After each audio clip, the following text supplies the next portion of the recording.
नमोकार महामंत्र की आराधना करेंगे।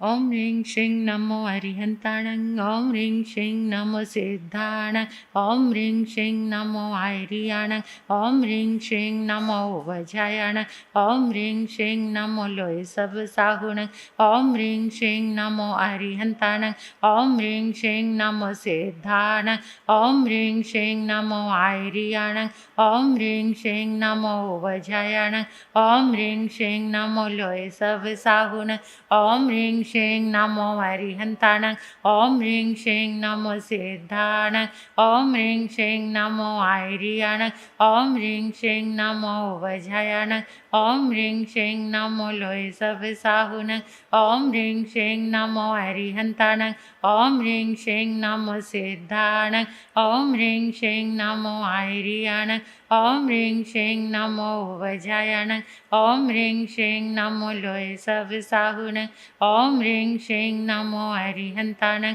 ओम ह्रीं श्रीं नमो सिद्धाणं, ओम ह्रीं श्रीं नमो आयरियाणं, ओम ह्रीं श्रीं नमो वज्रायणं, ओम ह्रीं श्रीं नमो लोय सब साहुणं।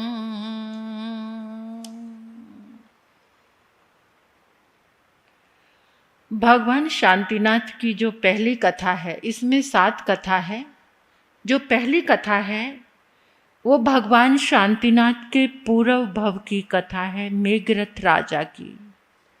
मेघरथ राजा ने अपने जीवन में उत्कृष्ट दया का पालन किया था, कबूतर की रक्षा की थी, अपने शरीर का मांस काट कर देकर। ऐसी उत्कृष्ट दया और धर्म की आराधना से उनका तीर्थंकर गोत्र का बंध हुआ था। दया का इतना लाभ है। भगवान शांतिनाथ की प्रस्तुत कथा परम पावनी है, 3 भुवन भावनी है। इस कथा की महिमा महान है, अलौकिक है, अपूर्व और अनुपम है। ये प्रीति और वात्सल्य की वृद्धि करती है। इससे जीवन के पाप ताप संताप सब का नाश हो जाता है। दैत्य और दुर्भाग्य का दमन हो जाता है। निराशा और गर्व हमेशा के लिए समाप्त हो जाते हैं। उमंग उत्साह उल्लास का उत्सव होता है। अरहम का वर्ण कामनाओं की कल्पतरु एवं कामधेनु है ये कथा। इसके द्वारा मनोवांछित की पूर्ति, ओजस्विता का आकर्षण एवं विजय का विचरण सहज ही संभव हो जाता है। इससे समृद्धि शांति सम का संगम निष्ठिन बना रहता है। भगवान शांतिनाथ की ये पावन कथा सर्व सिद्धि की देने वाली, सर्व विघ्नों का विनाश करने वाली है। जीवन के प्रत्येक पल में आने वाली कठिन से कठिन उलझन समस्या का समाधान पलक झपकते ही इस कथा के पावन प्रभाव से होता है। शुभ और सात्विक इच्छाओं को पूर्ण करने का यह चमत्कारिक और एकमात्र श्रेष्ठ उपाय है। इसकी आराधना से शारीरिक, मानसिक, सामाजिक, पारिवारिक, धार्मिक, अन्य किसी भी प्रकार के कार्यों की संपूर्ति हो जाती है। तो आवश्यकता आविष्कार की जननी है। इसी नियम से जब जब किसी देश में, काल विशेष में किसी भी बात की आवश्यकता होती है, अगर सब लोग मिलकर एक प्रबल भावना से पुकार करते हैं, प्रार्थना करते हैं, तो वो प्रार्थना पूरी जरूर होती है। कालचक्र के चौथे आरे का नियम है कि उस समय देश में यहाँ आबाल वृद्ध नर नारियों की एक प्रबल भावना थी, मांग थी। उस सम्मिलित भावना की सुदर्श शक्ति से वो प्रार्थना पहुंची और देवलोक का एक जीव चलकर उस काल में यहाँ पर आया था, क्योंकि उस समय पशु बलि और नरमेघ यज्ञों की भारी धूम मची हुई थी। मूक, अबोध प्राणियों की पत्थर तक को पिघला देने वाली आहों से वातावरण शोक ताप गलाने की सांसें ले रहा था। सारी की सारी भूमि बलिदानों के बहते खून से लाल हो गई थी। उस अन्याय और अत्याचार का जड़मूल से उच्छेदन करने के लिए भगवान महावीर इस धरती पर आए थे। इसी तरह से आज हजारों वर्षों पहले इस भारत भूमि में जब 15वें तीर्थंकर धर्मनाथ भगवान मोक्ष पधार गए थे, उसके बाद की बात है कि उस समय हस्तिनापुर उसके पड़ोस का जो भूभाग था, महामारी का आतंक फैला हुआ था। उस महामारी का नाम था मृगी का रोग। उन दिनों देश के भूभाग में जहां कहीं भी देखा जाता तो यही दिखाई पड़ता था कि लाशें जंगलों की ओर ढो ढो कर ले जाई जा रही हैं। सारे की सारी वन भूमि शमशानों में बदल गई थी। जब मृत्यु संख्या हद से ज्यादा बढ़ गई तो लोग घबराकर थककर मुर्दों को यही जंगलों में फेंक आने लगे, यानी धरती से शमशान भी खत्म हो गए थे। इस तरह से चारों तरफ जब केवल यही सुनाई पड़ता था, पूरा वायुमंडल त्राही त्राही चीख पुकारों रुदन से भरा हुआ था। संपूर्ण प्रजा त्रस्त और भयभीत होकर बचाओ बचाओ की पुकार मचा रही थी। सभी ने एक मत होकर, एक हृदय होकर जगत पावन पतितोद्धारक दीन बंधु ऐशरण प्रभु से प्रार्थना की थी। यहाँ से एक बात समझ आती है कि जब आप सामूहिक रूप में प्रार्थना करते हो तो वो बहुत जल्दी पहुंचती है उस दिव्य शक्ति के पास। इसीलिए घरों में सामूहिक रूप में पारिवारिक जन बैठकर अगर इकट्ठे जाप आराधना करते हैं तो वो प्रार्थना प्रभु के पास बहुत जल्दी पहुंचती है। इसलिए कहा है कि एक समय घर के सभी लोग बैठकर प्रार्थना जरूर करें, नमोकार मंत्र पढ़ें, स्तुति करें, आरती करें। इससे पूरा वातावरण बहुत शुद्ध होता है और परमात्मा तक हमारी शुभ तरंगे ऊर्जा प्रार्थना की अति शीघ्र पहुंचती है। तो उस समय भी ऐसा ही हुआ। सबकी प्रार्थना, भोले भाले बालक बनकर सब प्रभु को पुकार रहे थे। तो उसी समय वो प्रार्थना पहुंची। ऐसे विकट समय में सर्वास्तिद नामक अनुत्तर विमान का एक जीव अपने 33 सागरोपम का आयुष्य पूर्ण करके हस्तिनापुर नामक नगर में वहां के राजा विश्वसेन की परम आज्ञाकारिणी सती सुशीला महारानी अचिरा देवी की कोख में पधारे। जब भगवान शांतिनाथ का पावन जीव स्वर्ग से चलकर मां अचिरा देवी की कुक्षी में आया तो उन्होंने अनिद्रित अवस्था में 14 शुभ स्वप्न देखे।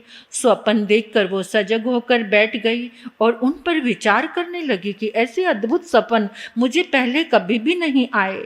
और उन अपने आप ही स्वप्न की ऊर्जा से उनको महसूस होने लगा कि इन सपनों के फलस्वरूप मुझे एक दिव्य पुत्र रत्न की प्राप्ति होगी, जो महान पुण्यवान शक्तिशाली प्रबल पराक्रम और दिव्य कार्यों से जगत के पाप तापों को मिटाएगा। ऐसे भांति भांति के श्रेष्ठ विचार करती हुई वो अपने स्वामी के कक्ष में आई, जहाँ पर वो सो रहे थे। मधुर आलाप से उन्होंने राजा विश्वसेन को जगाया और महारानी को सामने देखकर उन्होंने बैठने का अनुरोध किया। पतिदेव का अनुरोध पाकर महारानी भद्रासन पर बैठ गई। ये देखिए संस्कारों की गरिमा इन कथाओं के माध्यम से हमें किस प्रकार मिलती है।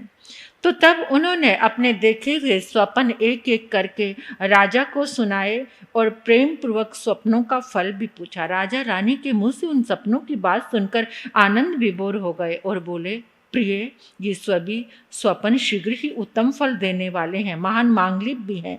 इनके परम प्रभाव से धन जन राज्य की अभिवृद्धि होगी, राजा के पाप तापों का शमन होगा, राजा राज और प्रजा चयन करेंगे, धर्म धाम से अनीति अधर्म का नाश हो जाएगा, जिससे राजा और प्रजा की उन्नति होगी।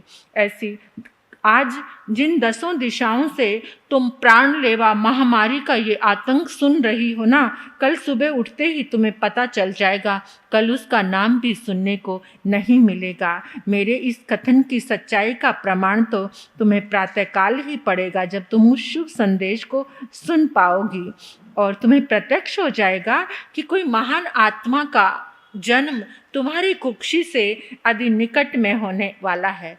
राजा रानी ने सुबह प्रातःकाल उठकर स्वपन पाठकों को बुलाया। स्वपन पाठक आए और उन्होंने जो फल आदेश किया, जैसे राजा और रानी सोच रहे थे, उन्होंने भी कहा, तुम्हारी कुक्षी से धर्म चक्रवर्ती का जन्म होगा, जो सारे प्राणी मात्र का कल्याण करेगा। इस तरह से रानी नियमानुसार धर्म चिंतन से, समण से, वीर कथाओं से और अध्यात्म की आराधना से शास्त्रों के अनुसार अपने गर्भ का पालन करने लगी। और महान आत्मा के गर्भ में आते ही महामारी को क्षय रोग तो लग ही चुका था। जिस प्रकार मेघों की तीव्र वर्षा से जलती हुई अग्नि कितनी देर ठहर सकती है, उसी तरह से इस महापुरुष के गर्भ में आते ही चारों तरफ महामारी का जो आतंक था वो शांत हो गया। इस अचानक परिवर्तन को देखकर लोगों को विश्वास हो गया कि कोई न कोई महान शक्तिशाली आत्मा का जन्म अवश्य ही अति निकट में होने वाला है। जैसे पूर्व दिशा में जब लालिमा आती है तो सबको पता चल जाता है कि अब सूर्य उदय होने वाले हैं, इसी तरह से महामारी के शांत होते ही सबको एहसास हो गया कि इस धरती को तारने के लिए कोई महापुरुष आ रहा है। पूरे 9 मास 7.5 दिन बीतने पर महारानी ने परम पुण्यवान तेजस्वी अमर यशवी बालक को जन्म दिया। बालक का जन्म उत्सव बड़ी धूमधाम से मनाया गया। 12वें दिन अशुचिकरण से निवृत्त होने पर बालक का नामकरण संस्कार किया गया। देव देवियों ने जन्म मनाया। 56 कुमारियां आई, 64 इंद्र आए। जिस घड़ी से बालक गर्भ में आया था उसी क्षण से महामारी रोग शमित हो चुका था। तब तो उसका सर्वनाश हो गया जब वो गर्भ से बाहर आए। देश की 10 दिशाओं में शांति का एक छत्र अखंड राज्य स्थापित हो गया। तब तो यथा नाम तथा गुण वाले उस बालक का नाम शांतिनाथ अर्थात शांति के सम्राट रखा गया। भगवान शांतिनाथ अपने बाल्यकाल से ही बड़े बारी गुणीशील संस्कारी अप्रतिम प्रतिभावान थे। जब वो 8 वर्ष के हुए तो उनको गुरुकुल में पाठशाला में प्रवेश कराने का विचार राजा के मन में उठा, माता पिता के। लेकिन उसी क्षण उन्होंने अपनी मेधा से इतने प्रश्न उत्तर कर दिए कि वहाँ के उपस्थित सारे के सारे जन समुदाय, आचार्य, पंडित सब देखकर हैरान हो गए कि इनको कौन पढ़ा सकता है, ये तो सबको पढ़ाने वाले हैं। ऐसे इस तरह से पूर्व जन्म को संस्कारों से बिना पढ़ाए लिखाए वो पूर्ण सभी विद्याओं में पारंगत थे, कुशल थे, क्योंकि वो जन्म से ही 3 ज्ञान के धारी थे। काल व्यतीत होने पर युवक बने। यशोमती नामक एक सर्वांग सुंदर कन्या से उनका विवाह कर दिया गया। आपको अपने राज्य में 14 रत्नों और 9 निधानों की प्राप्ति हुई, क्योंकि 16वें तीर्थंकर शांतिनाथ भगवान चक्रवर्ती भी थे। तो ऐसे कई दिन सुखपूर्वक बीत गए। इनकी धर्म पत्नी ने एक दिन अपने मुंह में चक्र रत्न उतरने का स्वप्न देखा। तो जैसे ही स्वप्न देखा वो पतिदेव के पास आई। पतिदेव तो ज्ञान निधान थे। उन्होंने स्वप्न का जब अर्थ पूछा तो उन्होंने कहा कि प्रिय, पूर्व भव में दृढ़रथ मेरा एक भाई था। बाद में वो सर्वास्थ नामक विमान में था। अब वो वहाँ से चलकर हमारे घर में पुत्र के रूप में आ रहा है। उसी दृढ़रथ के समय में मैं पूर्व महाविद्य की सितोदा नदी के उत्तर में 8वीं पुष्कलावती नामक विजय की पुंडराकिनी नगरी का मेघरथ नामक राजा था। एक बार मेरे सत्य की प्रशंसा शक्रेंद्र ने अपनी देव सभा में कर दी, किंतु एक जैसे आस्थावान व्यक्ति तो कहीं भी रहते ही नहीं है। हर जगह कुछ ना कुछ उत्पात बुद्धि वाले लोग रहते ही हैं। तो वहाँ पर देवलोक में भी 2 देव ऐसे निकलाए जिन्होंने मेरी प्रशंसा को कोरी कल्पना समझा। उन्होंने कहा कि परीक्षा तो करके देखें कि क्या ये सत्य है। और उसमें से एक ने बाज का रूप धारण किया और एक ने देव का रूप धारण किया। एक ने कबूतर का रूप धारण कर लिया। कबूतर मेरी गोद में आकर बैठ गया। उसके कुछ क्षण बाद ही बाज रूपधारी देव लपकता हुआ आया और वो भी कबूतर को मेरी गोद में बैठे देखकर बाज ने मुझसे क्रोध में कहा, राजन, तुम्हें यह अधिकार किसने दिया? मेरे भोजन को लुका छिपा कर चुरा कर अपनी गोद में रखते हो। छोड़ो इसे, मुझे लौटाओ।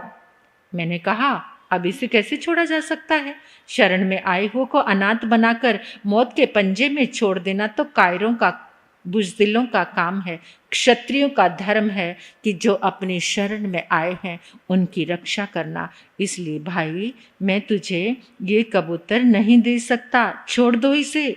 बाज ने कहा, अच्छा, ये नहीं दे सकते तो छोड़ो, इसके बदले में अपने शरीर का मांस मुझे देकर मेरी भूख मिटा सकते हो। मैंने कहा, ये बात तो मुझे तुम्हारी बहुत पसंद आई। मेघरथ राजा ने कहा, तुम्हारा ये उपाय मुझे बहुत पसंद आया, ऐसा करके तुम खुशी खुशी अपनी भूख बुझा सकते हो। तो चलो लाओ तराजू और बाट, एक में कबूतर को रख दो, दूसरे में अपने शरीर का भाग काटकर मांस का मुझे दे दो। बाज की इस बात से प्रसन्नता के मारे मेघरथ राजा की नस नस फड़क उठी, स्पंदन होने लगे। कुटुंबीजन, पारिवारिक जन उन्हें इस निश्चय से डिगाने की चेष्टा करने लगे, परंतु वो अपने निश्चय से कहाँ डिगने वाले थे। वो अपनी पत्नी को ये सारा वृत्तांत सुना रहे हैं कि मैंने तराजू और छुरी मंगवाई, उसके आते ही मांस काटकर तराजू के एक पलड़े में रखा और एक को कबूतर को रख दिया एक पलड़े में। लेकिन मेरे शरीर का मांस कबूतर के बराबर नहीं हुआ, कबूतर का पलड़ा भारी था, तो फिर मैं खुद ही तराजू के पलड़े में जा बैठा। यह देखकर बाज रूपधारी देव अपने रूप को अधिक देर तक छिपा कर न रख सका। उसने अपना रूप प्रकट किया, देव रूप में प्रकट होकर प्रसन्नता पूर्वक बोला, राजन, मैं तुम्हारी शरणागत की और सत्य की, शीलता की इस सुंदर बात पर बार बार बलिहारी जाता हूँ। ये सारी माया मैंने और कबूतर ने केवल तुम्हारी परीक्षा के लिए रची थी, लेकिन तुम तो उसमें 52 तोला और पाव रत्ती भर पूरे उतरे हो। अब मुझे कुछ भी नहीं चाहिए। ऐसे कहते हुए उन्होंने उपसर्ग के लिए क्षमा मांगी, मेरे शरीर को पहले जैसा ही सुंदर बनाया और वो दोनों देव आकाश मार्ग की ओर कूच कर गए। महारानी, यही मेरे पूर्व भव का वृतांत है और इसी सत्यशीलता और शरणागत के प्रभाव से मुझे ऐसी उच्च स्थिति प्राप्त हुई। ऐसे मेघरथ राजा ने तीर्थंकर गोत्रबंध के 20 कारणों में से जीव रक्षा आदि कई कारणों को अपने जीवन में उत्कृष्ट रस के साथ पूरा किया और तीर्थंकर होने का शुभ पुण्य उपार्जन किया। उन्होंने सात्विक औषधि के अनेक औषधालय खुलवाए, जन साधारण को उन्होंने बिना मूल्य औषधि वितरण की, जिनसे लाखों प्राणियों के रोगों का शमन होता था, उन्हें सच्ची शांति मिल जाती थी। आज आप शांतिनाथ भगवान की कथा सुन रहे हैं, तो किसी भी रोगी को दवा जरूर दिलाना। ये दया है प्रभु का, जितनी भी आपकी सामर्थ्य हो, क्योंकि हमारा सुनने का फायदा तभी है जब हम उस पर अमल करते हैं, प्रयोग करते हैं। तो आज किसी भी रोगी को जो भी आपकी सामर्थ्य बने, आप किसी को भी दवा जरूर दिलाना। कभी संत भगवंतों के दर्शन करने जाते हो, वहाँ भावना प्रकट किया करो कि महाराज साहब कोई दवाई की आवश्यकता है तो ये अवसर हमें प्रदान करो। कुछ जीवन में सीखो। जब भी गुरु भगवंतों के चरणों में जाओ, वहाँ पर हम गए, चातुर्मास किया, एक व्यक्ति रोज भावना भाता था आकर, महाराज साहब कोई दवा का अवसर हो तो मुझे प्रदान करना, मुझे ये सौभाग्य देना। तो आपके जीवन में भी ये चीजें आनी चाहिए। अगर आप 100 रुपए की कमाई है, अगर उसमें से 10 रुपए 5 रुपए धर्म के लिए लगाते हैं, तो वो धर्म, वो जो दान है, वो पैसा है, दान करने से आपके घर में स्थिर रहता है, स्थिर रहता है। वो ये ऋग्वेद कहता है कि जो दान नहीं करता वो धन 10 साल तो आपके घर में रुकेगा, फिर अगले पिछले सबको लेकर कोई ना कोई बड़ी ऐसी दुर्घटना घट जाएगी, जैसे कोई आग लगना, कोई एक्सीडेंट होना, यानी किसी तरीके से चोरी हो जाना, कोई रेड पड़ जाना, यानी अगला पिछला धन आपका, अगर आप उसमें से कुछ % दान करते हैं। अभी तो चातुर्मास चल रहा है, यहाँ पर ये दान पात्र है। आप लोग आते हैं, कहते चिड़ी चोंच भर ले गई, नदी ना घटियो नीर, दान किए सो धन ना घटे, कह गए भक्त कबीर। अगर आप इस दान पात्र में हर रोज ये नियम बनाते हो कि हम प्रवचन में आ रहे हैं 10 रुपए, मैं ज्यादा नहीं कहती, जो आपकी सामर्थ्य हो, ये दान पात्र है यहाँ पर। अगर ये आपका सुपात्र दान होगा, क्योंकि यहाँ साधु संत हैं, सधर्मी बंधु आ रहे हैं, उनकी सेवा का आपको, क्योंकि ये दान किस में काम आएगा, समाज के उपयोग में आएगा। तो इस तरह से ये जो धन है आपका सुरक्षित हो जाएगा। और उन्होंने देखो जीव दया के कितने कार्य किए, बिना मूल्य के औषधियां वितरण की। आप उतना सब नहीं कर सकते, जितना आपकी पॉकेट अलाउ करती है, तो उतना दान आपको जरूर जरूर दान करे कल्याण। तो दान भी एक मार्ग है कल्याण का। तो उन्होंने इस तरह से अनेकों तरह से दुखी प्राणियों की सच्ची सेवा की। इस जगत के दीन दुखी शोक चिंताग्रस्त लोग, लंगड़े लूले अंधे अपंग गूंगे बहरे असाध्य रोगों से पीड़ित हैं और अज्ञान के अंधकार में भटक कर अपने आत्म स्वरूप को भूले हुए हैं, तो उनकी सेवा करना, उनको बोध देना, उनको नमोकार मंत्र सिखाना या उनका आत्म बोध जगाना, जो अपना वक्त उनको देता है, तो यही वास्तविक सेवा और उपासना है। ऐसी सेवा मेघरथ राजा ने अपने पूर्व भव में बहुत की, जिससे उनके जीवन में नंदन वन की छटा लहराने लगी। कहते हैं कि जो दीन दुखी को खिलाता है और उसके पास से जो दुआएं आती हैं, उससे आपका जीवन आबाद होता है, उससे जीवन में खुशहाली आती है। कभी भी किसी के भोजन में अंतराय मत देना, कभी भी कोई दान करता हो उसके बीच में भांजी मत मारना। खुद तो करते नहीं हो और बीच में अंतराय देने वाला ऐसे कर्म का बंधन कर लेता है कि जन्म जन्म में दरिद्रता का आमंत्रण दे देता है, जन्मों जन्मों की दरिद्रता अपने पास लेकर आ जाता है। तो ऐसा कार्य कभी भी नहीं करना। राजा मेघरथ ने अनेक प्रकार की पाठशालाएं, गुरुकुल, विद्यालय, महाविद्यालय आदि शिक्षण संस्थाओं को स्थापित किया, जनता का कल्याण किया, अंधकार अज्ञान के अंधकार को मिटाया। जिनके पास अक्षर ज्ञान नहीं था उन्हें सर्वगुण संपन्न बना दिया। लौकिक जीवन में भी और लोकोत्तर विद्या दोनों, अध्यात्म और बाहर की नॉलेज, इन सभी का दान उन्होंने दिया। उन्हीं राजा ने अपने राज्य में राज घोषणा द्वारा जीव हिंसा का भी निषेध किया, जिससे अहिंसा धर्म का खूब प्रचार और प्रसार हुआ।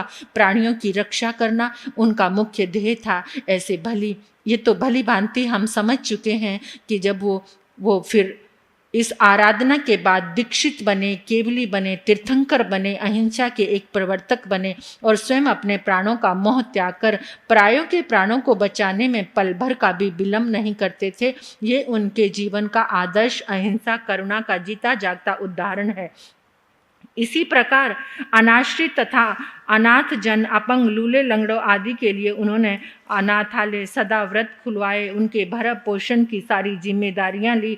सधर्मी बंधुओं को उन्होंने, जो निर्धन थे, उनको धन बांटा, भोजन बांटा, भोजनशालाएं खुलवाई, पोषदशालाएं, स्थानक, धर्म आराधना के सामायिक प्रतिक्रमण के जितने भी शुभ कार्य थे उन्होंने तन मन से उनको किया। राज्य की संपूर्ण अनाथ अनाश्रित विधवा माताओं के लिए उन्होंने 50 आवास बनवा दिए, जिनमें समय समय पर वो स्त्रियां आकर बेरोक भोजन करती, सामायिक करती, प्रतिक्रमण करती और नियमित रूप से नमोकार महामंत्र का जाप किया करती थी। इतना ही नहीं, मेघरथ राजा ने अनेक सामायिक भवन बनवा दिए थे, जिनमें समय समय पर सभी लोग सामायिक प्रतिक्रमण प्रार्थना करते थे। पुण्य के जितने भी कार्य थे वो सारे के सारे उन्होंने उसका प्रचार प्रसार और पूरा योगदान दिया। उनके इस पुण्य तथा धर्म प्रचार के कार्यों को देखकर जो आलोचना करने वाले उनके शत्रु थे वो भी प्रशंसा करने लगे थे।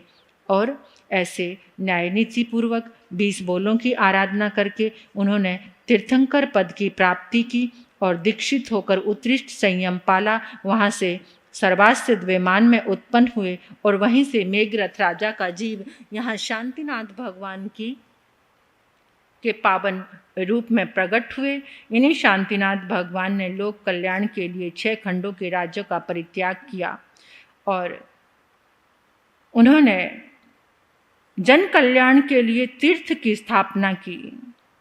चारों घनघाती कर्मों का जब नाश हो गया तो उन्होंने प्राणी मात्र का कल्याण किया, केवली हुए, केवल्य को प्राप्त किया, चतुर्विध संघ की स्थापना की, जहाँ पर सबको एक समान परमात्मा की वाणी मिलती थी। ऐसे 12 परिषद का कल्याण करने वाले श्री शांतिनाथ भगवान आप समझ ही चुके हैं कि शांतिनाथ भगवान का ये पावन नाम आज भी अगर हम इस नाम का भजन करते हैं, कीर्तन करते हैं, स्मरण करते हैं, जाप करते हैं, तो घर में आसपास के पूरे वातावरण में शांति की स्थापना हो जाती है और मनोकामना भी पूर्ण होती हैं शांतिनाथ भगवान के इस मंगल जाप से, मंगल प्रार्थना थे। भगवान शांतिनाथ की ये पावन कथा महान मंगलमयी है, आनंद प्रदायिनी है। जहाँ भी इनका पठन पाठन मनन होता है वहाँ निश्चय पूर्वक शांति का संचार हो जाता है। इस कथा के करने कराने से धन जन वैभव की अभिवृद्धि होती है, परंतु होनी चाहिए शुद्ध सात्विक श्रद्धा और विश्वास के साथ। इससे जिनके पुत्र नहीं हैं वो पुत्र संपन्न हो जाते हैं, जिनके पास धन नहीं है वो धन संपन्न हो जाते हैं, जो निर्बल हैं वो बलवान बन जाते हैं, जो रोगी हैं वो निरोग हो जाते हैं। इस तरह से भगवान शांतिनाथ की कथा का पठन पाठन जहाँ होता है वहाँ किसी तरह के भूत प्रेत पिशाच वाण व्यंत्र आदि देवी देवताओं की बाधाएं भी नहीं रहती है। यानी एक तरीके से कहा जाए कि भगवान शांतिनाथ की ये पावन कथा, इस कथा के पढ़ने पढ़ाने से संपूर्ण प्रकार के दैहिक दैविक पौद्गलिक तापों का सर्वनाश हो जाता है और जीवन में मोक्ष की अक्षय चीर शांति प्राप्त होती है। शांतिनाथ भगवान के पावन पुद्गलों से हमारा आत्म बलवान होता है। तो बोलिए श्री शांतिनाथ भगवान की। ओम ह्रीं श्रीं नमो अरिहंताण, ओम ह्रीं श्रीं नमो सिद्धाण, ओम ह्रीं श्रीं नमो आयरियाण, ओम ह्रीं श्रीं नमो वज्रायण, ओम ह्रीं श्रीं नमो लोय सब साहुण, ओम ह्रीं श्रीं नमो अरिहंताण, ओम ह्रीं श्रीं नमो सिद्धाण, ओम ह्रीं श्रीं नमो आयरियाण, ओम ह्रीं श्रीं नमो वज्रायण, ओम ह्रीं श्रीं नमो लोय सब साहुण, ओम ह्रीं श्रीं नमो अरिहंताण, ओम ह्रीं श्रीं नमो सिद्धाण, ओम ह्रीं श्रीं नमो आयरियाण, ओम ह्रीं श्रीं नमो वज्रायण, ओम ह्रीं श्रीं नमो लोय सब साहुण, ओम ह्रीं श्रीं नमो अरिहंताण, ओम ह्रीं श्रीं नमो सिद्धाण, ओम ह्रीं श्रीं नमो आयरियाण, ओम ह्रीं श्रीं नमो वज्रायण, ओम ह्रीं श्रीं नमो लोय सब साहुण, ओम ह्रीं श्रीं नमो अरिहंताण, ओम ह्रीं श्रीं नमो सिद्धाण, ओम ह्रीं श्रीं नमो आयरियाण, ओम ह्रीं श्रीं नमो वज्रायण, ओम ह्रीं श्रीं नमो लोय सब साहुण। शांतिनाथ भगवान की इस पावन कथा में श्रृंखला से जो दूसरी कथा है वो निसंतान सेठ पूर्णभद्र की है। सेठ पूर्णभद्र नगर सेठ के जैसा उसके पास वैभव था, लेकिन उसके यहाँ कोई संतान नहीं थी। संतान न होने से वो दोनों ही बहुत चिंतित रहते थे। इकट्ठे बैठते पति पत्नी अपने वैभव को देखकर रोने लग जाते थे कि क्या है, धूल पड़े इस वैभव पर जिसको विलसने वाला ही कोई नहीं है, इसके होने से लाभ क्या है। इंसान इन चीज़ों में तभी तक उलझा रहता है जब उसके पास आत्मज्ञान नहीं होता। लेकिन इस संसार में रहते हुए हर तरह के जीव हैं, तो उन्होंने भी रोना धोना चिंतित होना। यही एक दिन धर्म घोष मुनि आहार के लिए आए। दोनों चिंतातुर बैठे थे। उन्होंने कहा, सेठ क्या बात, इतना वैभव होते हुए भी ऐसे मलिन होकर बैठे हो, चेहरा लटका हुआ है। मुनिराज, धूल पड़े इस वैभव पर, क्या हुआ, इसको विलसने वाला ही कोई नहीं है, इसको भोगने वाला। क्या सेठ तेरे बेटा बेटी कोई भी नहीं है? गुरुदेव को एकाद होता तो ये चिंता होती ही क्यों, आप कृपा करो। उन्होंने कहा, शांतिनाथ भगवान की पावन कथा कराओ। पावन कथा की विधि बताई, पुस्तक प्रदान की। ऐसे सेठ के अंदर उमंग आ गई कि अब तो मुनि का आशीर्वाद मिल गया और उन्होंने पति पत्नी ने बैठकर एक विराट आयोजन किया। शांतिनाथ भगवान की कथा कराई, सबको बुलाया, प्रसाद बांटा और भगवान शांतिनाथ की पावन कथा को सुनते करते एक दृढ़ विश्वास भी उनके भीतर जागृत होता जा रहा था। पॉजिटिव वाइब्स आ रहे थे सारे। तो कुछ दिन के बाद सेठानी ने एक स्वप्न देखा कि घर के आंगन में एक पके हुए आम के फलों से लदा हुआ वृक्ष है, पके पके आम। सेठानी सजग हुई, पति को स्वप्न बताया। सेठ भी कहने लगे, अब तो हमारे घर में पुत्र रत्न की अवश्य ही प्राप्ति हो जाएगी। और इस तरह से सेठानी फिर गर्भवती हुई। 9 मास पूर्ण होने पर एक तेजस्वी पुत्र को जन्म दिया। पूरा का पूरा सेठ का आंगन खुशियों से महक उठा। जितने सगे संबंधी रिश्तेदार थे उन्होंने भी उत्सव मनाया, अपने घर में अलग अलग उत्सव मनाया। अब तो सेठ का हृदय बहुत विशाल बन गया। सबको बधाइयाँ बांटी, कृतज्ञता प्रकट की शांतिनाथ भगवान के चरणों में। और फिर सेठ ने एक सार्वजनिक विराट सभा का आयोजन किया और बताया, सुनो, जिसका कोई भी काम नहीं बनता, जिसके जीवन में जिस काम की कमी है, उसको शांतिनाथ भगवान की कथा करा लेनी चाहिए। मेरे आंगन में ही देख लो, पुत्र रत्न की प्राप्ति मुझे भगवान शांतिनाथ की पावन कथा के प्रभाव से हुई है। इस तरह से सेठ ने सबको निवेदन किया। जितने भी लोग उस विराट धर्म सभा में आए थे, सब ने शांतिनाथ भगवान की कथा को दिल से स्वीकार किया और सब शांतिनाथ भगवान की शरण में आ गए। और अंत में सेठ दंपति ने इस लोक और परलोक के पौद्गलिक सुखों में भी निर्वेद को यानी भेद विज्ञान की उन्होंने साधना की तथा अपने जीवन में श्रावक धर्म की आराधना करके सदगति को प्राप्त किया। बोलिए श्री शांतिनाथ भगवान की, जोर से जयकारा तो लगाओ, बोलिए श्री शांतिनाथ भगवान। तीसरी कथा एक ग्वाले की है, उसका नाम था भूपाल। भूपाल जो ग्वाला था, गाय चराता था, इतनी मेहनत करने के बाद भी वो बहुत दरिद्री था। 2 समय का भोजन भी उसे नहीं मिल पाता था, जगह जगह भटकता था, परेशान होता था, अपने जीवन से उबकर अपने मिलने जुलने वालों से कहता था, ये जीवन बेकार है, इससे तो मरना अच्छा है। लेकिन मेरे जैसे जो प्राणी हैं वो तो इस धरती पर बोझ हैं, मौत भी मुझे नहीं आती। कितनी बार मौत के उपाय कर चुका हूँ, लेकिन कहते हैं कि जिसकी यहाँ चाहना है उसकी वहाँ चाहना है, जिसकी यहाँ चाह नहीं है उसकी वहाँ भी चाह नहीं है। तो इस तरह से मैं कितनी बार ये उपाय करने के बाद भी, लेकिन एक दिन की बात है, एक स्थिर मुनि विभूति विजय जी से उनकी भेंट हो गई। उसने अपनी दरिद्रता की कहानी सुनाई, रोया।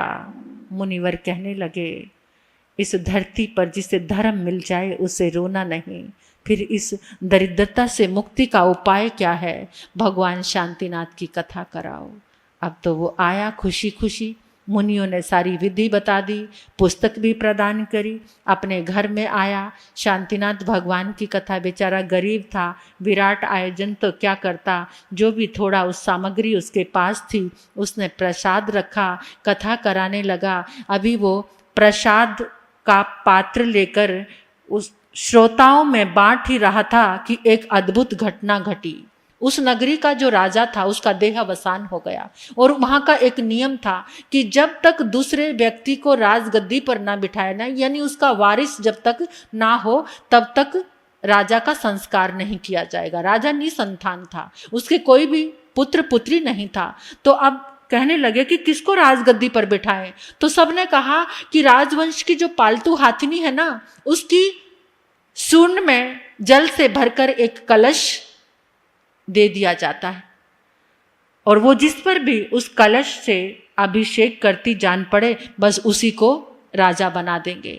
अब उसकी कलश में, वो सूंड में कलश पकड़ा दिया और उस हाथिनी को छोड़ दिया। चलते चलते वो हाथिनी वहीं पर आ गई जहां भूपाल ग्वाल प्रसाद बांट रहा था। एकदम उस हाथिनी ने वो सारा जल का अभिषेक भूपाल ग्वाल पर कर दिया, उसको अपनी सूंड में उठाया, अपनी पीठ पे बिठाया और उसे लेकर चारों तरफ जय जयकार होने लगे। वहां किसी ने दिमाग नहीं लगाया कि ये तो दरिद्री है, भिखारी है, ये क्या राजा बनेगा। जिसको चुना अब वो राजा बन गया।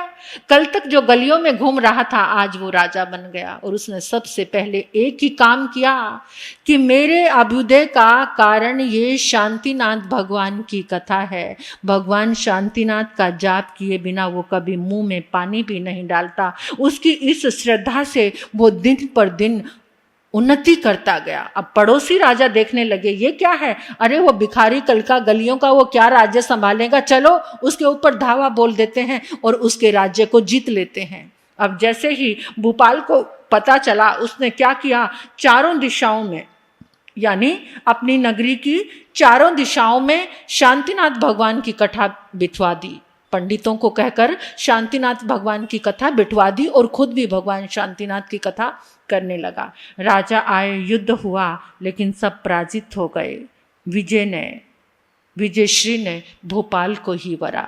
अब तो उसका और भी यश बढ़ने लगा। फिर उसने उस युद्ध की विजय के पश्चात पूरी नगरी को एकत्रित किया और पूरी नगरी को एकत्रित करके कहा कि देखो मैं आज जहाँ पर हूँ ये क्यों हूँ पता है, शांतिनाथ भगवान की कथा के पावन प्रभाव से हूँ।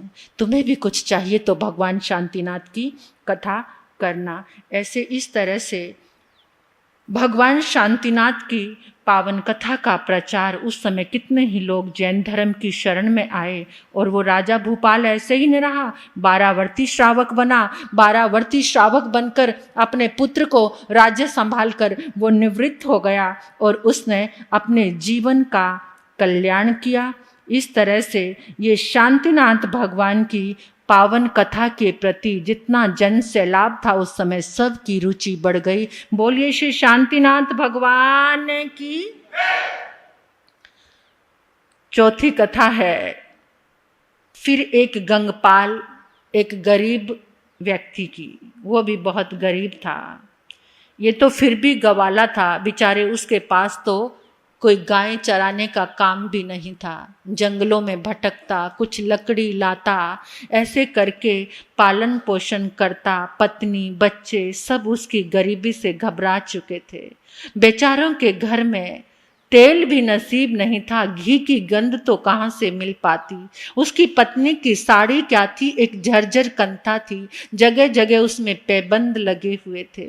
यानी इस तरह से संतान, बच्चे और वो गंगपाल इतना ज़्यादा अपनी गरीबी से परेशान होता था। कभी कभार कभी किसी के पास बैठकर रोता था, कभी किसी के पास बैठकर रोता था। लेकिन कहते हैं कि ना सुख रहता है और ना दुख रहता है, ना गरीबी रहती है और ना अमीरी रहती है, सब बदलने ही वाले हैं। तो एक बार वो जा रहा था, रास्ते में मुनि की भेंट हो गई, सादर वंदन किया, गिड़गिड़ाने लगा। जितना अंदर दुख भरा था सारा मुनि के चरणों में उड़ेल दिया। मैं इतना दरिद्री हूँ, इतना गरीब हूँ कि मुझे दरिद्रता ने अपने चंगुल में दबोचा हुआ है।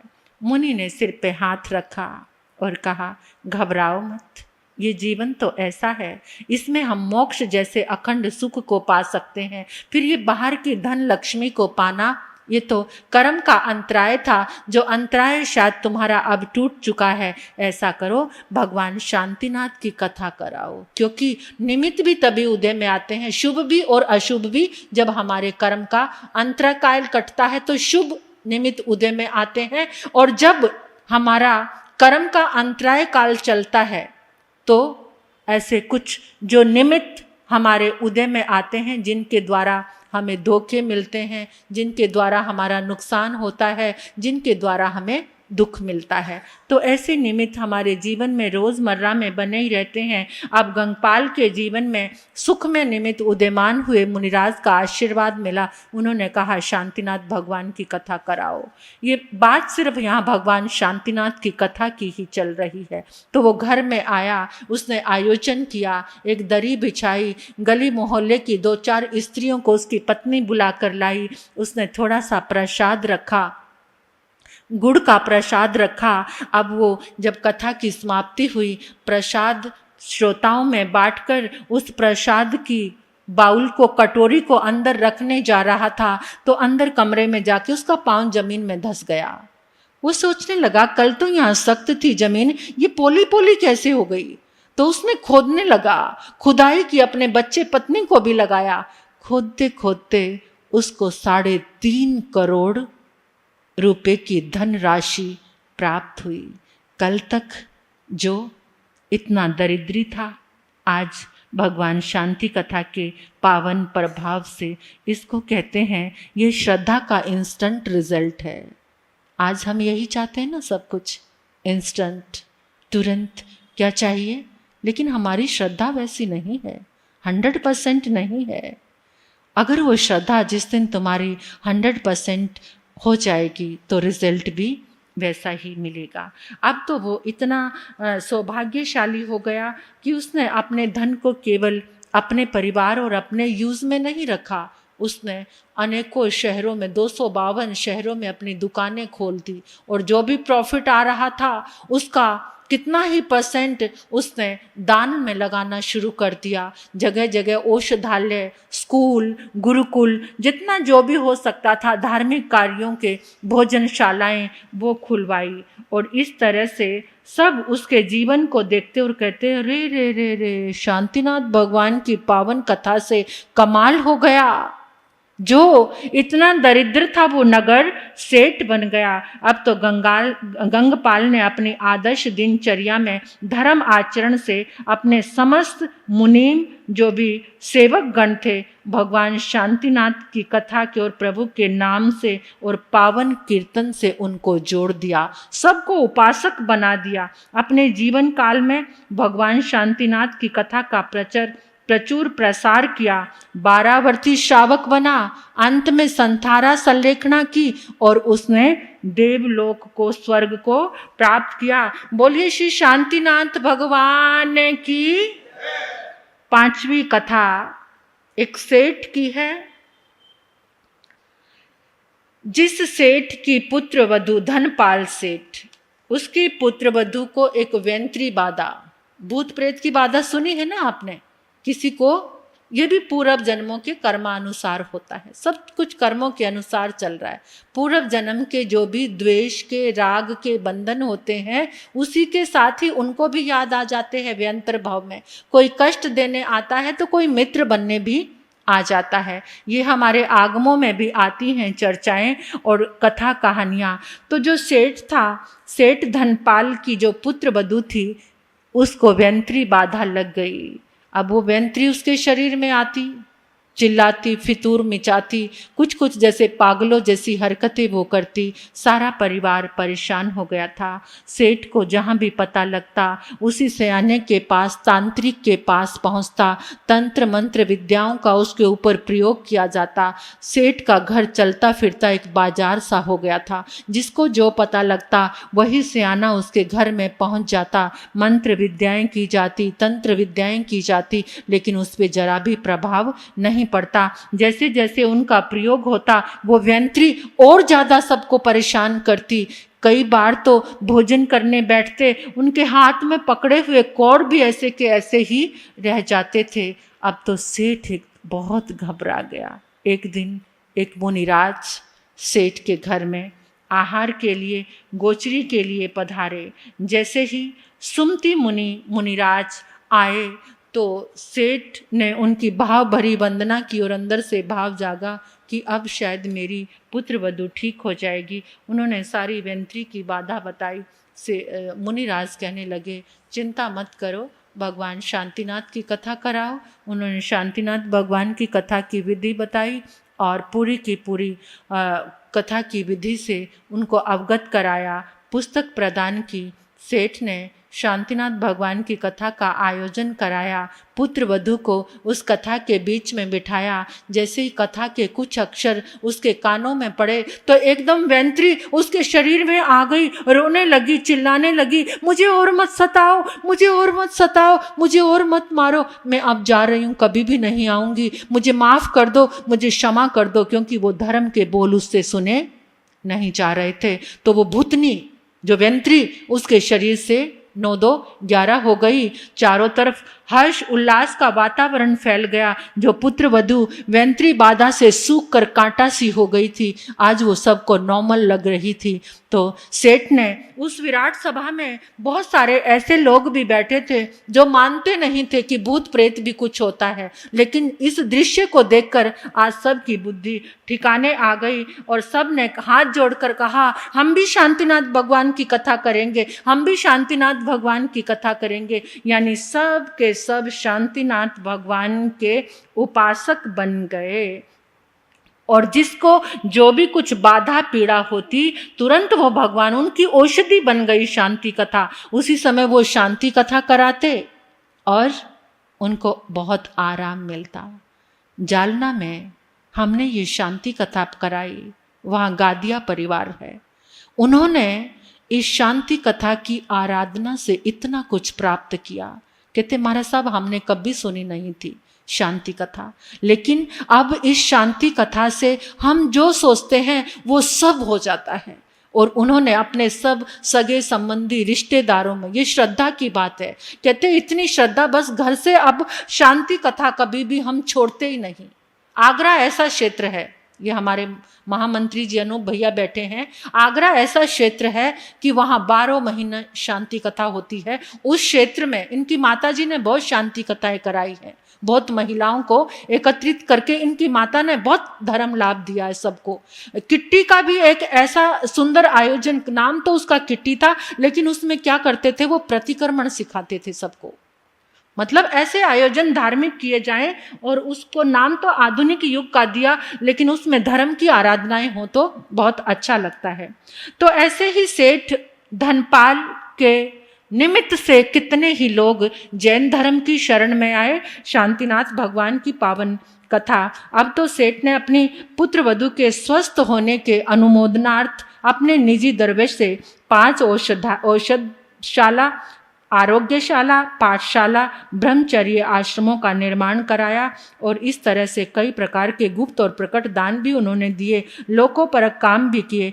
अंततः वैंत्री की बाधा उनके घर में तो क्या कभी नगर में भी नहीं होने पाई। ऐसे शांतिनाथ भगवान के पुद्गल सब तरफ फैल गए। बोलिए श्री शांतिनाथ भगवान की। छठी जो कथा है वो रानी विजय सेना की है। रानी, राजा और रानी, पति पत्नी, दोनों के स्वभाव में इतना अंतर था जैसे 36 का अंक होता है। विरोधी मुख 3 और 6। ऐसे ही राजा और रानी के विचार नहीं मिलते थे। एक दिन राजा विश्व बंधु नामक एक मुनिराज को गोचरी के लिए अपने राजमहलों में लेकर आए। जैसे ही आहार के लिए मुनिराज आए, राजा ने बड़ी भाव वंदना की और जो ही रानी ने राजभवन में आते मुनि को देखा, बड़ी स्पष्ट हुई, मन ही मन कहने लगी ये भिक्षुक कैसे मलिन फटे पुराने कपड़े पहने हुए हैं, मुंह पर कपड़े की पट्टी बांधी हुई है, बगल में ये क्या एक लच्छा सा दबाया हुआ है ऐसे, और झोली में काट के पात्र पकड़े हुए हैं। मुझे तो इनका ये वेश जरा भी अच्छा नहीं लगता। अरे मुंड मुंडाकर भी बस्तियों का मोह, और वो भी राजमहलों का, यहाँ रोटी मांगने के लिए आंख धमका, साधु बनकर भी ये पेटार्थी है। अरे सच्चा साधु होता तो जंगलों में रहता, फल फूल खाकर वहीं मौज मारता, लेकिन जान पड़ता है नारी मोई घर संपत्ति नासी, मुंड मुंडाए भय सन्यासी की करने वाला कोई स्वादु है जो राजमहलों का भोजन लेने के लिए आया है। ऐसे इतनी खरी खोटी, इतना कड़वे कड़वे वचन बोले, मुनि को भी सुनाए। उग्र पाप वो कहलाता है जो तुरंत अपना बदला दिखा देता है। उसी समय रानी की काया पलक मारते ही कोयले सी काली पड़ गई। उसकी आंख, नाक, दांत बाहर निकल पड़े, टेढ़े मेढ़े अंग हो गए, शरीर में चर्म रोग हो गया, शरीर की चमड़ी फटने लगी, वहां से खून पीक बहने लगा, एकदम दुर्गंध आने लगी। उसकी प्राण प्रिय दासियां भी दूर भाग गई एकदम। राजा ने कहा, रानी अचानक ये दुर्दशा, मुनिराज का इतना बड़ा अपमान किया, इतने कड़वे वचन सुनाए, उन्हें अपमानित किया। अगर ठीक होना चाहती हो तो जल्दी मुनिराज के चरणों में चलो। मुनि तो मुस्कुराते हुए चले गए थे। ऐसे साधु थे वो, ना उनको आक्रोश आया, ना मलिनता हुई, ना कुछ भी महसूस हुआ। वो तो अपने स्थान पर जाकर अपने ध्यान चिंतन में थे। राजा रानी को लेकर पहुंचा। रानी ने गिड़गिड़ाते हुए, लड़खड़ाती हुई जबान में क्षमा मांगी, मुझे क्षमा कर दो, मेरे अपराध के कारण आपने श्राप जो दिया उससे मेरी ये हालत हो गई है। मुनि ने कहा, हम किसी को श्राप नहीं देते। हमारे मन का भाव सबके लिए मंगलकारी है। जो तुम्हारी दुर्दशा हुई है ये तुम्हारे ही कर्मों का फल है, इसमें कोई श्राप की बात नहीं है। बैठी रही, क्षमा मांगती रही और पूछती रही, कोई ऐसा मार्ग बता दो, मैं वापस कैसे ठीक हो सकती हूँ। मुनिराज ने कहा कि जाओ शांतिनाथ भगवान की कथा करो। भगवान शांतिनाथ की शुभ तरंगों से, वो शांति की इतनी तरंगे होती हैं, इतनी शांति में शुभ तरंगों से तुम्हारा सारा का सारा ये रोग ठीक हो जाएगा। राजा रानी आए। राजा ने कहा, देखो मुनिराज कितने दया के भंडार हैं। उन्होंने पुस्तक दी और आकर उन्होंने शांतिनाथ भगवान की पावन कथा की। शांतिनाथ भगवान की कथा चलती चली जा रही थी और रानी ठीक होती जा रही थी। इस घटना से राजा रानी तथा समस्त उपस्थित समाज सब के सब बड़े चकित हो गए। इस घटना से भगवान की कथा के प्रति उनका बहुत प्रेम बढ़ गया। आगे चलकर जब तक वो इस संसार में जीवित रहे, भगवान शांतिनाथ की कथा का प्रचार प्रसार करते रहे।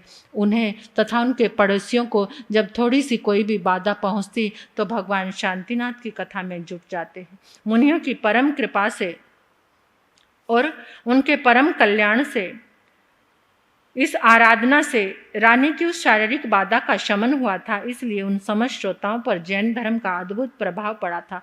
तभी से आज तक वो जैन धर्म के सच्चे अनुयायी बन गए और जब तक जीते रहे उसी की छत्र छाया में फूलते फलते रहे।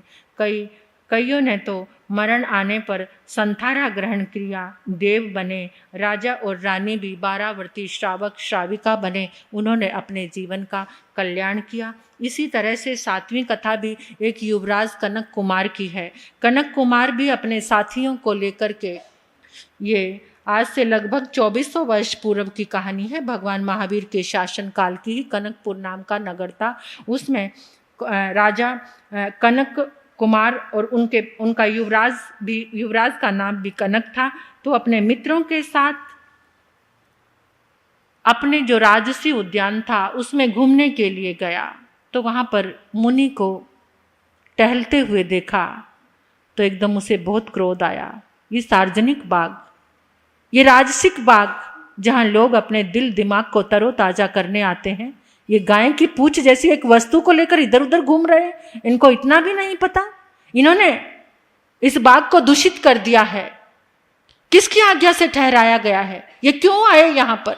यानी जितनी कड़वाहट, जितना उसका अंतर मलिन था वो सारा बाहर फेंक दिया, उसने बाहर निकाला। मुनियों को खरी खोटी सुनाई, मुनियों को वेश की निंदा की, मुनियों के जीवन की निंदा की। ऐसे इतनी भरपेट निंदा करने के बाद युवराज की काया कलक मारते ही कोयले सी काली पड़ गई। पैरालाइज हो गया उसको, उसका हाथ पांव ने चलना बंद कर दिया, कानों में बहरापन छा गया, उसका मस्तक कांपने लगा, बोलते बोलते जबान लड़खड़ाते हुए बंद हो गई। उसके प्रत्येक अंग से दुर्गंध फूट निकली, शरीर का चमड़ा इधर उधर से तिड़क गया, उन दरारों से खून पनालों की भांति बह चला। ये भयानक दुर्दशा को देखकर साथी लोग घबरा उठकर कहने लगे, मित्र, अभी अभी जो मुनिराज की ऐसे निंदा की है ना, उसी का ये कटु फल है। जल्दी से हमारे साथ चलो, चलो, मुनि से क्षमा मांग लो। उसने लड़खड़ाती हुई अपनी आवाज में सिर हिलाया, हाथ जोड़ने की कोशिश करने लगा, हाथ नहीं जुड़ रहे। इशारा किया, अपने हाथ को आगे बढ़ रहा है, मुझे ले चलो। साथी उसको घसीटते हुए मुनिराज के पास लेकर आए और गिर पड़ा। कुछ बोलना भी नहीं आ रहा था, हाथ जोड़ने की कोशिश कर रहा है, माथा टिका रहा है। मुनिराज मुस्कुराते हुए सिर पर हाथ रखने लगे। साथी लोग कहने लगे, इसके ऊपर कृपा करो, आपके बहुत भली बुरी और खरी खोटी सुनाने से इसका ये हाल हो गया। उन्होंने कहा, हमने तो कुछ सुना भी नहीं और किसी की खरी खोटी से हमारा कुछ बनने बिगड़ने वाला भी नहीं है। फिर भी इसको धर्म मिले। तो उस समय जितने साथी लोग थे, मुनिराज ने उनको श्रावक के 12 व्रतों से अवगत कराया, देव गुरु धर्म की शरण प्रदान की और देव गुरु धर्म के लिए उनको कहा कि जो देव गुरु धर्म की शरण ग्रहण करता है, सच्चा उपासक बन जाता है, 12 वर्ती श्रावक बनकर 9 तत्वों का जानकार हो जाता है, वो हमेशा पापों से और अधर्म से दूर हो जाता है। उसके भीतर विवेक बुद्धि जागती है। मेरी इच्छा है कि तुम्हारे अंदर भी विवेक बुद्धि जागे और तुम एक सद्ग्रस्त श्रावक बनकर 12 व्रतों को अंगीकार करो। उस समय वो सब ने अनुमोदन किया, 12 व्रत स्वीकार किए, देव गुरु धर्म की शरण स्वीकार की।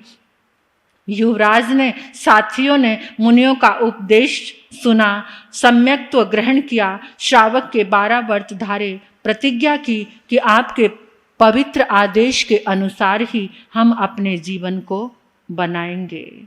तब मुनिराज ने उनके हाथ में शांतिनाथ भगवान की पुस्तक थमा दी और कहा, जाओ इसकी आराधना करो, पूर्ण स्वस्थ हो जाओगे।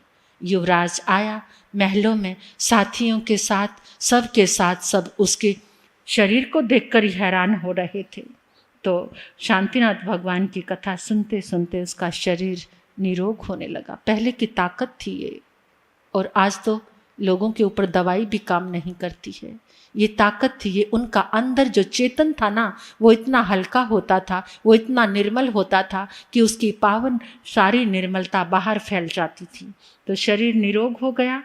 भगवान शांतिनाथ की कथा की समाप्ति पर तो वो पूरा निरोग हो गया। ये संदेश सारे शहर में बिजली के समान फैल गया। तब तो सभी लोगों ने भगवान शांतिनाथ की कथा घर घर में कराई। जनता की रुचि, रस इस कथा की ओर अनायास ही खिंच गया और आगे तक बढ़ता ही चला गया। आज भी बढ़ता चला आ रहा है। आज भी कितने लोग भगवान शांतिनाथ की कथा की शरण में हैं। तो आए दिन राजकुमार अतुल धन जन राज्य की समृद्धि से संपन्न होता चला गया। दिन दुना रात चौगुना उन्नति करता गया। 12 व्रती श्रावक तो वो बन ही चुका था। अंतिम समय में संलेखना संथारे के साथ उसने अपने प्राण त्यागे, उच्च गति को प्राप्त किया। तो ऐसी ये भगवान शांतिनाथ की पावन कथा शांति शांति फैलाने वाली है। तो बोलिए श्री शांतिनाथ भगवान की। ओम ह्रीं श्रीं नमो हरिहंताणं, ओम ह्रीं श्रीं नमो सिद्धाण, ओम ह्रीं श्रीं नमो आर्याण, ओम ह्रीं श्रीं नमो भजायण, ओम ह्रीं श्रीं नमो लोय सब साहुण, ओम ह्रीं श्रीं नमो हरिहंताणं, ओम ह्रीं श्रीं नमो सिद्धाण, ओम ह्रीं श्रीं नमो आर्याण, ओम ह्रीं श्रीं नमो भजायण, ओम ह्रीं श्रीं नमो लोय सब साहुण, ओम ह्रीं श्रीं नमो हरिहंताण, ओम ह्रीं श्रीं नमो सिद्धाण, ओम ह्रीं श्रीं नमो आर्याण, ओम ह्रीं श्रीं नमो भजायण, ओम ह्रीं श्रीं नमो लोय सब साहुण, ओम ह्रीं श्रीं नमो हरिहंताण, ओम ह्रीं श्रीं नमो सिद्धाण, ओम ह्रीं श्रीं नमो आर्याण, ओम ह्रीं श्रीं नमो भजायण, ओम ह्रीं श्रीं नमो लोय सब साहुण, ओम ह्रीं श्रीं नमो हरिहंताण, ओम ह्रीं श्रीं नमो सिद्धाण, ओम ह्रीं श्रीं नमो आर्याण, ओम ह्रीं श्रीं नमो लोय सब साहुण। शांतिनाथ भगवान की पावन आरती। जय श्री शांति प्रभु स्वामी, जय श्री शांति प्रभु, संकट मोचन करिए, संकट मोचन करिए, सुनिए विनय विभो। ओम जय श्री शांति प्रभु। हस्तिनापुर में जन्मे अचला के नंदन, स्वामी अचला के नंदन, विश्वसेन कुल दीपक, विश्वसेन कुल वंदन। ओम जय श्री शांति प्रभु। जनमत मिर्गी नशाई, शांति करी देवा। स्वामी शांति करो देवा। अमर अमर पति करते, अमर अमर पति करते, चरण कमल सेवा। ओम जय श्री शांति प्रभु। शांति शांति महामंत्र जो प्रेम युक्त गावे, स्वामी प्रेम युक्त गावे। रोग शोक भय नाशे, रोग शोक भय नाशे, सुख वैभव पावे। ओम जय श्री शांति प्रभु। निर्भय नित्य निरंजन, जाप जपू तेरा प्रभु, जाप जपू तेरा। भवोदधि प्रबल भवर से, भवोदधि प्रबल भवर से, पार करो बेड़ा। ओम जय श्री शांति प्रभु। भक्ति भाव से करता सेवक अभिनंदन, स्वामी सेवक अभिनंदन। प्रेम पूर्ण भक्तों का, प्रेम पूर्ण भक्तों का, स्वीकृत करो वंदन। ओम जय श्री शांति प्रभु। जय श्री शांति प्रभु। स्वामी जय श्री शांति प्रभु। संकट मोचन करिए, संकट मोचन करिए, सुनिए विनय विभो। ओम जय श्री शांति प्रभु। बोले श्री शांतिनाथ भगवान की, बोले श्री शांतिनाथ भगवान की, बोले श्री शांतिनाथ भगवान की।